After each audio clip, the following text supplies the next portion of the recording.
Right now, somewhere in the world, a man is sitting next to a woman who just asked him a question. A simple, innocent-sounding question. And he answered it casually, maybe even brushed it off. What he doesn't know is that she just told him everything. She just handed him the key to her desire on a silver platter wrapped in the most ordinary words you could think of, and he missed it completely. That man might be you. And after today, that will never happen again. Here's a truth that will probably sting a little.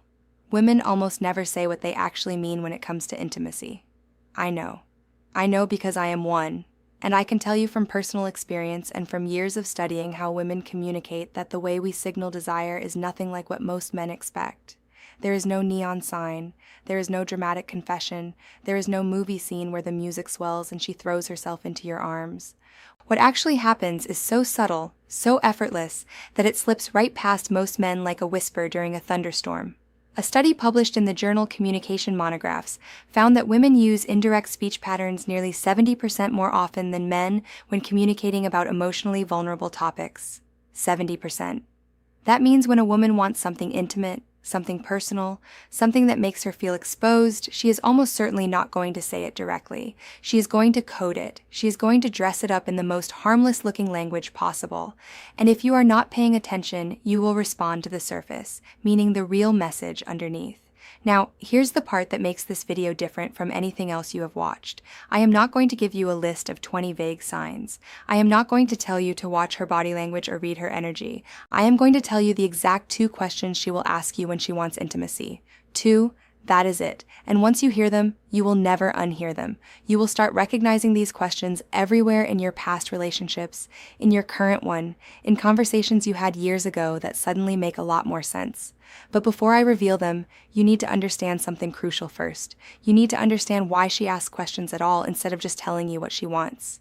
Because that context is going to change the way you hear every single thing a woman says to you for the rest of your life. Let me break something down for you that most people never think about. From the time a girl is about 5 or 6 years old, she begins learning a very specific social rule. That rule, whether it is taught directly or absorbed through culture, goes something like this. Do not be too forward. Do not be too aggressive. Do not make the first move. Be approachable, but not desperate. Be interested, but not obvious. Sound exhausting? It is, but this is the reality of how most women are socialized around the world. Dr. Deborah Tannen, a linguistics professor at Georgetown University, spent decades studying how men and women communicate differently. One of her most famous findings was that women tend to use what she calls rapport talk.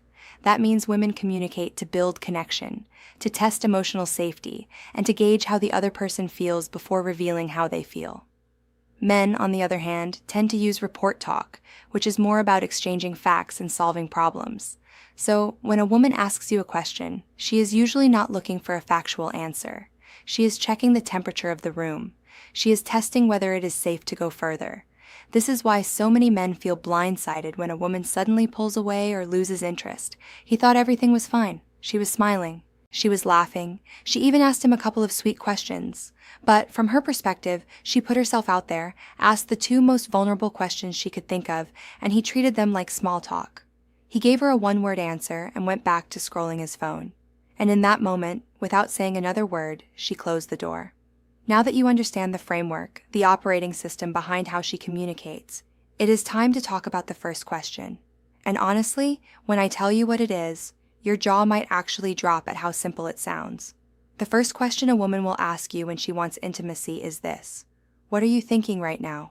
I know what you are thinking. That is it. That is the big secret. She asked me what I'm thinking. Yes.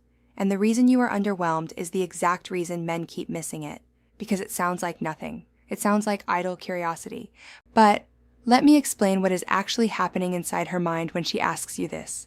When a woman asks what you are thinking, she is not making conversation. She is making an attempt to enter your inner world.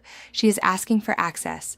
Think about that for a second. She is essentially saying, I want to know what is happening inside your head right now, in this very moment, because I want to feel closer to you than I currently do. That is not small talk. That is emotional pursuit. Dr. John Gottman, one of the most respected relationship researchers in modern psychology, calls these moments emotional bids. An emotional bid is any attempt one person makes to connect with another person. It could be a touch, a look, a comment, or yes, a question. Gottman's research at the University of Washington found that couples who recognized and responded to each other's emotional bids stayed together at a rate of 86%. Couples who missed or dismissed those bids, they broke up at a rate of 69%, 86 versus 69. That gap is not small. That gap is the difference between a relationship that lasts and one that quietly dies in a living room while both people wonder what went wrong. So, when she asks you, "What are you thinking right now?" she is making a bid. She is reaching for you. And how you respond determines everything that happens next. If you say nothing, or "I don't know," or something dismissive, she receives that as a rejection, not a dramatic door-slamming rejection. A quiet one. The kind that builds up over time like sediment, until one day the river does not flow anymore. But here's the part that connects directly to intimacy. For most women, emotional closeness is the prerequisite for physical closeness. This is not a stereotype. This is neuroscience.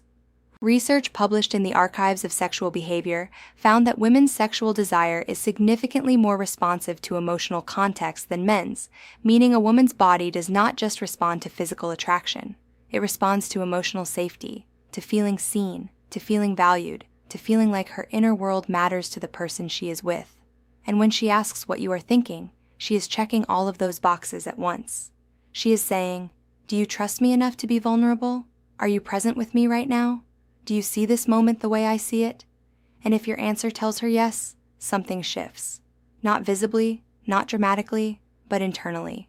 A wall comes down, a door opens. She moves one giant step closer to wanting you, not just emotionally, but physically. So the next time a woman looks at you and asks, "What are you thinking right now?" do not shrug, do not dodge, do not make a joke to deflect. Look at her, be honest. Even if what you are thinking about is silly or random, because what she is really asking is not about the content of your thoughts. She is asking if you will let her in. But this is only the first half of the puzzle, because even after she asks this question and you respond, well, she has one more question she needs to ask before she fully opens up. And the second question, this one is even sneakier than the first because it does not sound romantic. It does not sound emotional. It sounds like the most casual throwaway line in the history of human conversation, and that is exactly why almost every man on earth gets it wrong. The second question she will ask you when she wants intimacy is this: "Are you tired?" Go ahead. Laugh. Roll your eyes. Think it is too simple. But I promise you, by the time I finish explaining this, you are going to replay at least 3 memories in your head where a woman asked you this exact question and you completely blew it. "Are you tired?" is one of the most brilliantly disguised questions in all of human communication. On the surface, it sounds like concern. It sounds like she is being thoughtful, checking in on you, making sure you are okay. And sure, sometimes that is all it is. But in certain moments, in certain context, especially late at night, after a date, after a long conversation, after a moment of closeness, this question is not about sleep. It is about permission.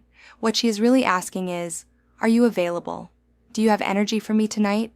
Are you going to roll over and go to sleep? Or is something else going to happen?" And she phrases it this way for a reason.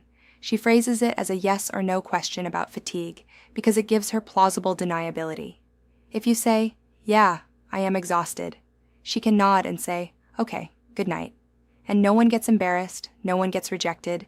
The moment passes without any awkwardness. But if you say, "No, I am not tired at all," she now has the green light to take the next step, to move closer, to touch your arm, to suggest something, to create the kind of moment she has been building toward all evening. This is the brilliance of female communication. And honestly, men should be taking notes. She manages to ask one of the most loaded questions possible while leaving herself a perfectly safe exit. That is emotional intelligence operating at a very high level. Let me give you a scenario to make this crystal clear. You have been on a great date, dinner, conversation, laughter. You walk her to her door, or you are sitting on the couch at one of your places. The energy has been building all night. She has been leaning into you, making eye contact, finding reasons to touch your hand. And then in a quiet voice, she asks, "Are you tired?" If you say, "Yeah, kind of," she will smile and say, "Okay, well, I had a great night." And she will mean it. But she will also be disappointed in a way she will never tell you about because she gave you the signal. She opened the window and you closed it without even knowing it was open. Now compare that to this response. She asks, "Are you tired?" And you look at her with a slight smile and say, "Not even a little." Something changes in her eyes. You might not even notice it consciously, but she just received confirmation that the next chapter of the evening is possible. You did not pressure her. You did not make a move she was not ready for. You simply told her that you are present, you are available, and the night does not have to end yet. And for a woman, that answer is everything. A survey conducted by the Kinsey Institute found that for women in romantic relationships, the most commonly reported barrier to intimacy was not lack of attraction. It was feeling disconnected or sensing that their partner was emotionally or physically unavailable. Let that land for a second. Let that land, for she is not avoiding intimacy because she does not want you. She is avoiding it because she is not sure you want her in that moment. And are you tired? Is her way of finding out without putting herself at risk? This is also why the timing of this question matters so much. She will almost never ask it in the middle of the afternoon while you are doing dishes. She asks it at night. She asks it when the two of you are alone. She asks it during a moment that already feels charged. If you start paying attention to when she drops this question, you will begin to see the pattern. It always comes right before a window of opportunity, right before the moment where the night could go one of two ways. Now here is the part that makes this knowledge truly urgent. When a woman asks both of these questions and you miss them, something happens that is very difficult to reverse. She does not get angry. She does not argue. She does not give you a lecture about emotional availability. She simply files that information away. She categorizes you, and the category she puts you in is not cruel or unfair. It is protective. She labels you as someone who is not tuned into her, someone who is not paying attention. And once that label is applied, she starts to close off slowly, gradually, in ways you will not even notice until one day she seems distant and you have no idea why. Dr. Sue Johnson, the creator of emotionally focused therapy, has written extensively about this pattern. She calls it the protest withdrawal cycle. One partner reaches out emotionally, the other partner does not respond, and over time, the reaching partner stops reaching. Not because they stopped caring, because they got tired of being missed. And for women, these two questions, what are you thinking, and are you tired, are often the last emotional bids they make before they begin to withdraw. They are the final test, the last checkpoint, before she decides whether this person is safe enough to be intimate with. So if you have ever been in a situation where everything seemed fine, and then suddenly she was cold or distant, go back in your memory. Think about the conversations you had in the days before the shift. I am willing to bet she asked you one or both of these questions. And I am willing to bet your response was something forgettable. So, now that you know the questions, the obvious next step is knowing how to respond when you hear them. And honestly, the answer is simpler than you think. When she asks, "What are you thinking right now?" give her something real. It does not have to be profound. It does not have to be poetic. You could say, "I was just thinking about how good this feels sitting here with you." Or, "Honestly, I was thinking about something random, but now I am thinking about you." What matters is not the content. What matters is that you showed up. You gave her something instead of nothing. You opened the door she was knocking on when she asks, "Are you tired?" And you sense that the moment is right, say no. Say it with warmth.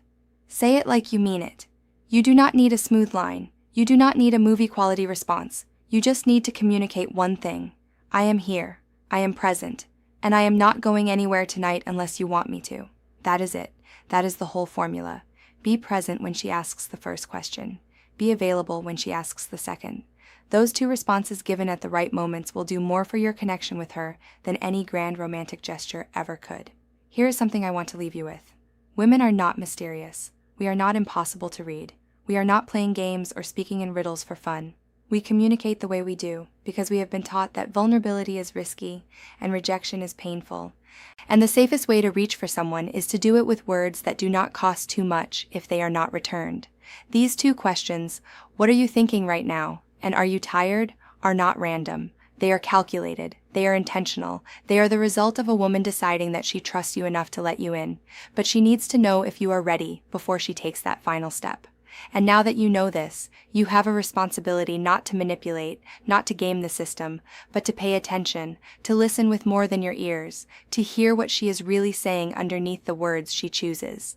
Because when a woman asks you these questions, and you respond with presence, with warmth, with genuine attention, you are not just answering a question.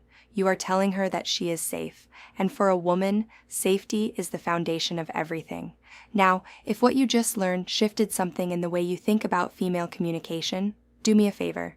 Do not just click away. Leave a comment below with the word signal. Just that one word. I want to see how many of you actually made it to this point and absorbed what was shared here today. Because the people who comment are the ones who internalize information, and internalizing this is the difference between knowing it and living it. And one more thing before you go. You now know the 2 questions she asks when she wants intimacy. But questions are only one part of the equation. The other part, her body. Specifically, there are 3 places on her body that if she allows you to touch, are a dead giveaway that she wants you. Not maybe, not kind of she wants you. And most men have no clue what those 3 places are, which means they are constantly second-guessing themselves when the answer is literally right in front of them. I made an entire video breaking this down called If She Lets You Touch These 3 Places, She Wants You. It is on your screen right now. Click it, because if you pair what you just learned today with what that video teaches you, you will never misread a woman's signals again. Go watch it now. Seriously.